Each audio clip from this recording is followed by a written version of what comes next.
Sarah Walker, MD, is a recent graduate of the University of Utah Family Medicine residency. During her M4 year at the University of Michigan, she realized that personal finance was a black box to her and decided to change that. During intern year, she realized that everyone else also thought it was a black box and built an online course that taught high yield concepts in an easily digestible format for busy medical trainees. Her company, Sarah Bell Lee LLC, is dedicated to improving the lives of medical trainees through financial education, time scarcity, burnout coaching, and time blocking planner. With that, I'm going to go ahead and let Sarah get started. Thanks, Sarah. So today I'm going to talk about money matters for medical trainees. And this is something that, as Barb mentioned, is kind of near and dear to my heart, of something I realized is missing in a lot of medical education. So in terms of my disclosures, I am the founder CEO of a company that I created an online course called Live Like a Resident Club. But the main disclaimer is that I am not a certified financial professional. So this is not individual personal financial advice, but it does talk about a lot of the kind of high yield topics that apply to us all. My goals for today is to help you, give you some time to recognize what's important to you now and for the future, as well as looking at how to save now for retirement and some common student loan repayment strategies. So to start off with looking at those goals, I want you to take some time and think about what is it that you truly want. And to go off of this, I want you to kind of make a list on either notes, on a piece of paper, or something like that. And I'm gonna give you about 5 minutes to go through and do this. What are the 10 things that you do on a regular basis that brings you the most joy? What are the 10 things you do on an occasional basis that bring you the most joy? What are the 10 things you want to do in the future that you think are going to bring you a lot of joy? And then if you put all of that together, what are the top 10 things that bring you the most joy? Okay.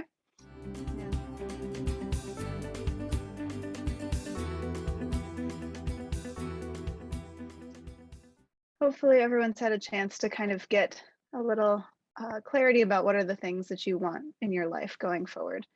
And bringing that back to that is what's most important, is being able to have your money do the things that you want it to be able to do, so that you can use it to trade it for time or whatever it is that is most important to you.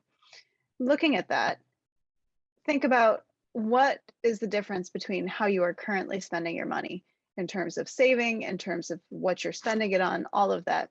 And then think about, with this list that you've just made in your mind, how does that compare? If these are two pie charts, and one is, you know, what things look like right now, and the other is what things you would like them to look like. Take another, let's do 3 minutes to kind of just look at and see what is the difference, and how do these two play out based off of the reflection that you just did.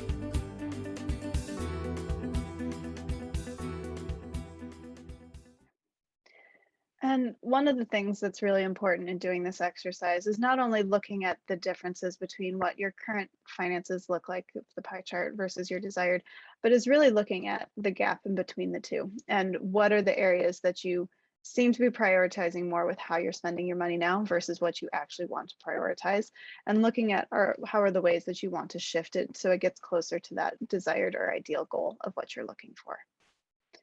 I think this is an important way to start off any kind of finance talk, because this is really about using the money to work the way that you want it to, as opposed to the way society or the way that you feel you should be making it work.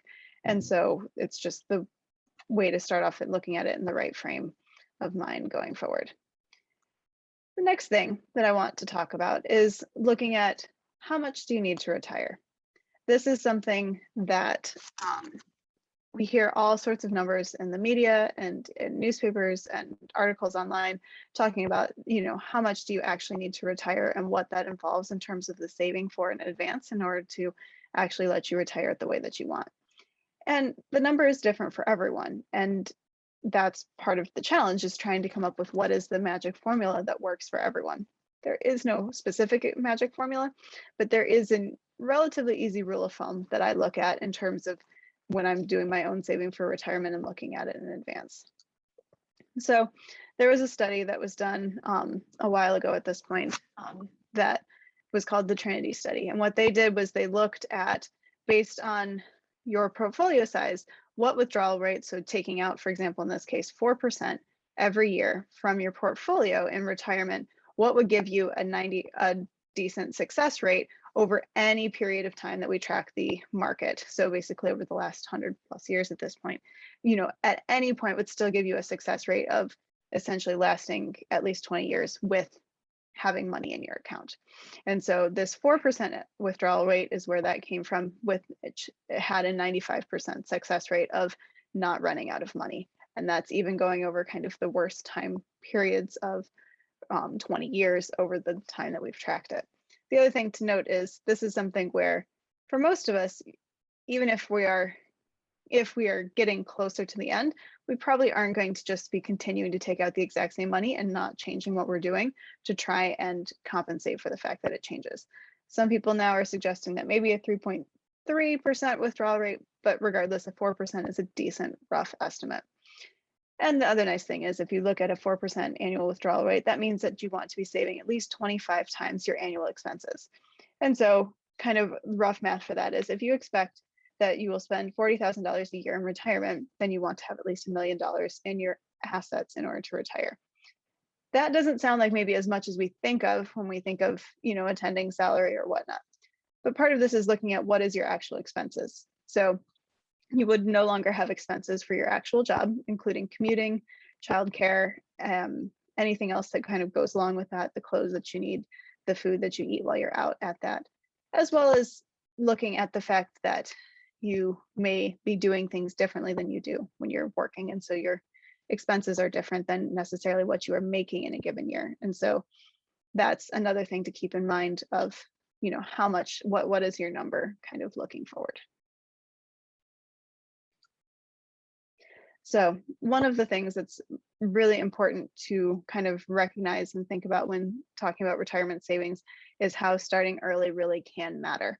And so this is with looking at which age do you start saving money for retirement. This doesn't even have to be a huge amount of money that you start saving when you're younger, but something where having it be in the market for longer really adds up over time. And that's because of compound interest, where the money kind of builds on itself so that your money is making more money for you just by sitting there. To illustrate this, I kind of put together a little example, and it's with names of people that I have met at various times or heard of as I was going through Utah residency, because we all know about Utah names. So first off, there's the ever-present Nevaeh. She is saving $250 a month for retirement starting at age 25. And then we have Jason. This is pronounced Jason because the George is silent. He saves $250 a month starting at age 30. Then you have London, who saves $250 a month starting at age 35. And then once they all hit 40, they start contributing $1,000 a month, including COVID, who hadn't started saving anything before that time. Now, looking back in, if they put it in the market, assuming roughly 8% kind of annual return, which is relatively reasonable for that based off of the calculations that we have. So once they hit 65, if there's no other savings at that point, then COVID's going to have just under $1 million. London's going to have just over $1 million and over 100,000 more than COVID does. Jason is going to have almost 1.3 million. And Nevaeh is going to have almost 1.6 million, and specifically over $600,000 more than COVID would have. With that Trinity Study rule of the 4%, then looking at that, you can also convert it into how much they have to spend each year. And so based off of that, COVID has $38,000 a year that she can spend with continuing to have money going through. London has $43,000 a year. Jason has $51,000 a year. And Nevaeh has $63,000 a year. The most important part looking at this is that means that starting to save now, even just $250 a month, can give you an extra $25,000 per year to spend in retirement just because you started saving at an earlier age. And this is something that's sometimes hard to comprehend when we're in training, whether it be medical school or residency or fellowship or whatever, because it feels like we're just, compared to what we expect to be getting later on, it feels like we don't have as much. But this is really something where just putting it in now really can set you up for success later. Then the last section that I want to kind of talk about in detail is the student loan repayment section. And this is certainly something that is a big factor for a lot of people in terms of figuring out how it is that you want to kind of get this monkey off of your back.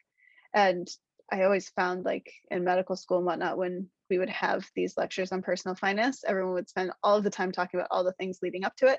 And then we would get to student loans in the last 5 minutes, and then they would try to shove everything into 5 minutes, which does not work well for anybody. And so that's kind of why the majority of this talk is something I want to be dedicated to student loans, so that we can talk about it, and then you can ask any questions that you have to. One thing that a lot of us have benefited from was the pause in having to make payments on our student loans during the pandemic. And so this is something where, when it started, the government put a pause so that we didn't have to continue making payments. But the interesting thing was that they did make it so that each of those payments that were of $0 still counted towards, for example, the PSLF or the required payments that we have to do for that. And so it's something that it was good to be in the pause for it. And if you aren't in it right now, something to get into in terms of getting certified for those being PSLF payments. But that is something that's going to end at the end of January coming up. And so the big thing to know with that is to just check and make sure that your auto debit, or however you pay for the student loan monthly payments, that it restarts, so that you are not accidentally going into forbearance or just not being behind on the loans. And you can go to the government website to find out more information about the specifics of the auto debit based on what kinds of loans you have and whatnot. So there are a couple of common options for payments. The kind of standard one is the 10-year repayment plan, which is just basically taking up the amount that you would have at the end of 10 years, dividing it up, and it's the exact same monthly payment for the entire time. You will be done in 10 years. There is no tax bomb because you are paying off all of it yourself. That being said, that tends to be a lot, particularly when we're in residency, for people to kind of manage making some of those payments. And so to help with that, the government created these sort of income-based repayment plans, or IBR plans. And there's a couple of different options, but the two most common ones that you're going to hear about are payee and repayee. And these are the ones that we tend to talk about more for residents in terms of looking at which one is a good option for you.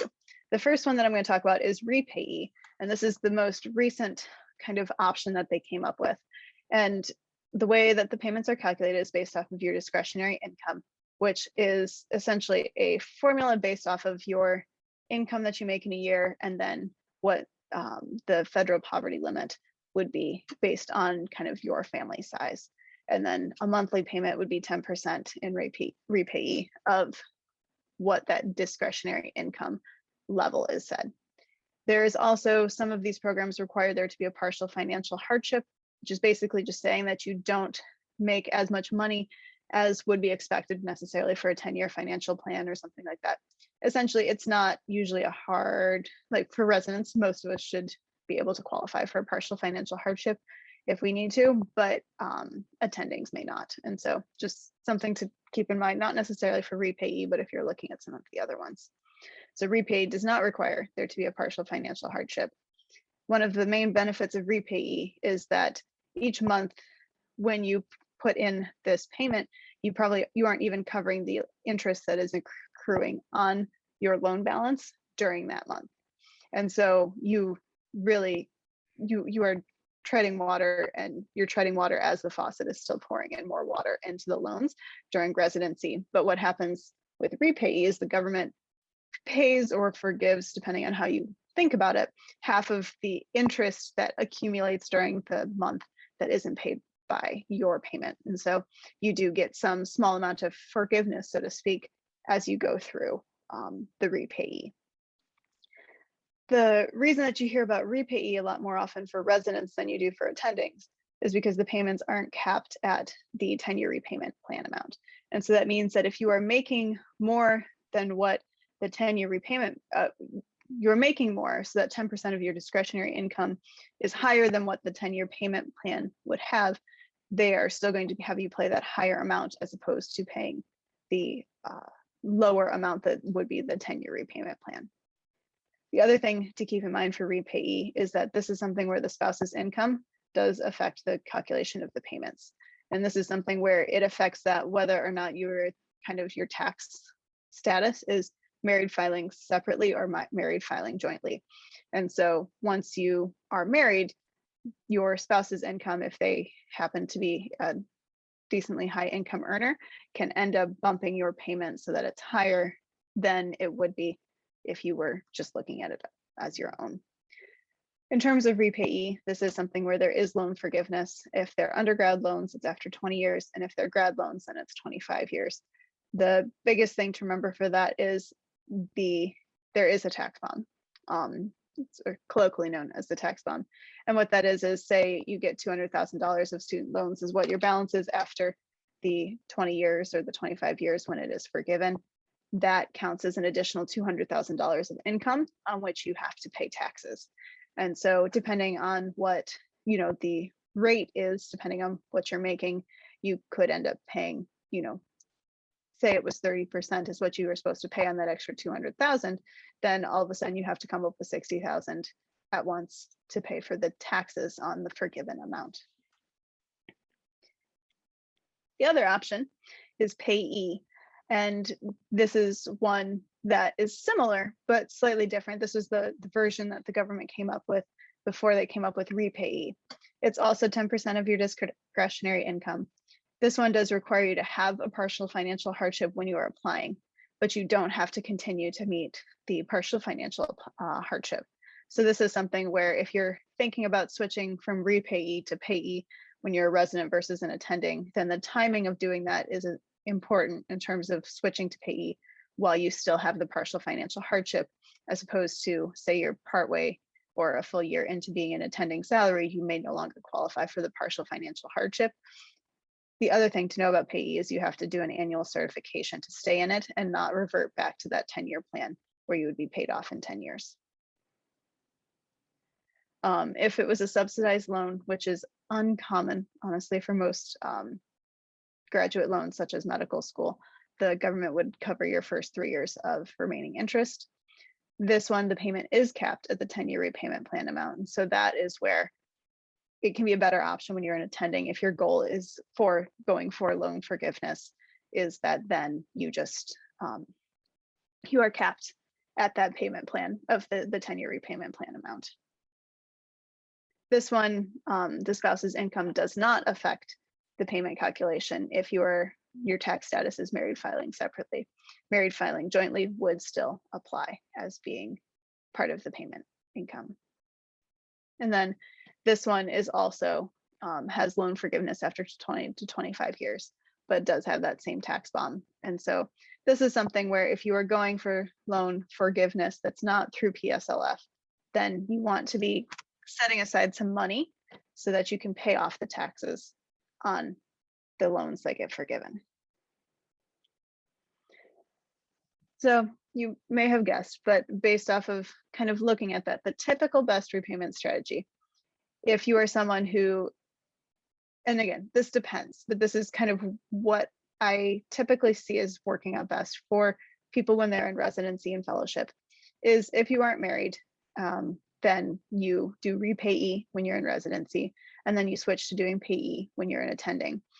And then either you kind of make the decision for yourself in terms of, do you want to throw as much money as you can at these loans to make them go away as quickly as possible, which is entirely possible. And, you can wipe them out in under, 3 to 5 years if that's something that you really want to do. So it is certainly possible. It's just, you have to kind of decide what matters to you. The other option is if you're married when you go through residency, then I would recommend calculating your monthly payment under both options, because depending on how much your spouse makes, that can change whether you would have a lower monthly payment with payee versus repayee. And then I would still recommend doing payee as an attending because of that capping at the 10-year repayment plan instead of not being capped under repayee. But at the same time, as I kind of alluded to, some people are just like, nope, I want this done as soon as I possibly can, and I'm willing to throw the extra money at it. In that case, have at it, and you will certainly be done sooner. You will not have a tax bomb, and you will just be able to pay them off and move on with your life. And all our acceptable options. It's just kind of figuring out what is the best strategy for you. And then there is public service loan forgiveness or PSLF. And this is something that is a 10-year process. It has been more challenging than you would think in terms of getting it actually forgiven, but it does have a lot of really good aspects to it if you are able to go through and get it forgiven. It's kind of one of those things where it requires jumping through a lot of hoops and being very meticulous about your documentation. In fairness, doctors tend to be pretty decent at doing both of those things because that is what med school and residency has trained us to do, is be good at documenting and jumping through hoops.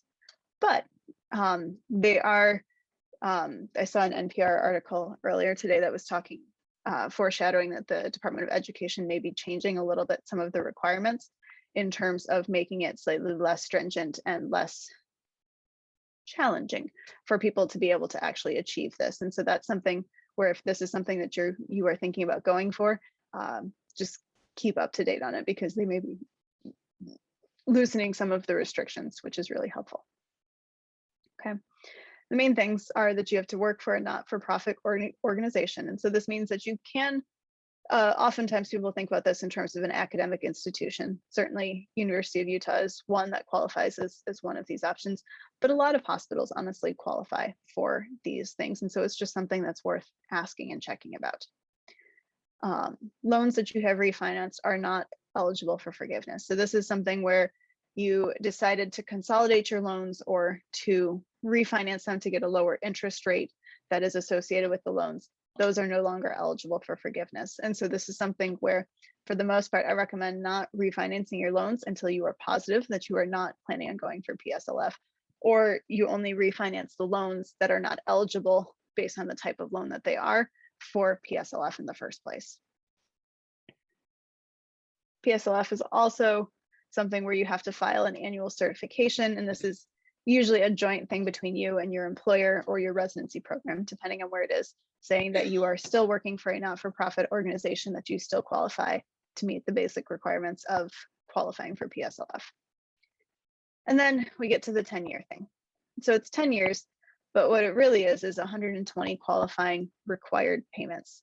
And so this is something where they don't have to be consecutive. You can skip a month here or there, and it's not going to change it. It's just going to take you slightly longer than the 10 years to actually get the 120 required payments. The big thing to recognize with this required is the payment has to be required. In other words, that 6-month grace period that we get after medical school before our loans start going into where we have to pay for them, those payments don't count because you made a payment during the grace period. It was not a required payment, and therefore it does not count towards PSLF. And so trying to pay ahead on your loan so that you can get to the 120 sooner is unfortunately not going to help you as much as you think it will. The interesting thing is that with the suspended payments that were made during COVID, the payments of $0, those did count. They decided those would count towards PSLF. So those did still count. You just had to make sure that you were in the, had your annual certification in place and whatnot, so that you would have those counting towards your 120 payments. Now, one of the best things about the public service loan forgiveness is the fact that the forgiven amount is not added to your taxable income. So they forgave $200,000. You do not have to pay taxes as having that additional $200,000 added to your income for the year. So that part is wonderful. One other topic that I just wanted to mention a little briefly is disability insurance. And this is something that, especially as you get near the end of residency, you get a lot of emails telling you from different people about getting disability insurance. And it's one of those things that it's hard to fully know what are the things you need and kind of where it is. This is one of those types of insurances that I would say you want to be getting it as soon as you can, because you never know when it could happen that you need it. I have known people who were disabled when they were in the middle of a surgery residency, and now they are no longer able to operate, and they have to decide if they're going to retrain in a different residency or whatever else.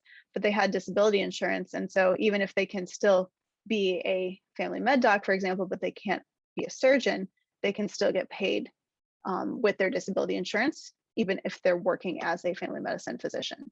And so this is something that's super important to have, and I would recommend trying to get it as early as you can once you start residency. I had looked into it, and I don't think it's changed a ton since I did, but typically you aren't eligible as a medical student because what the disability insurance policies are usually for is up to 60% of your monthly income. And unfortunately, as a medical student, we don't make a ton of income.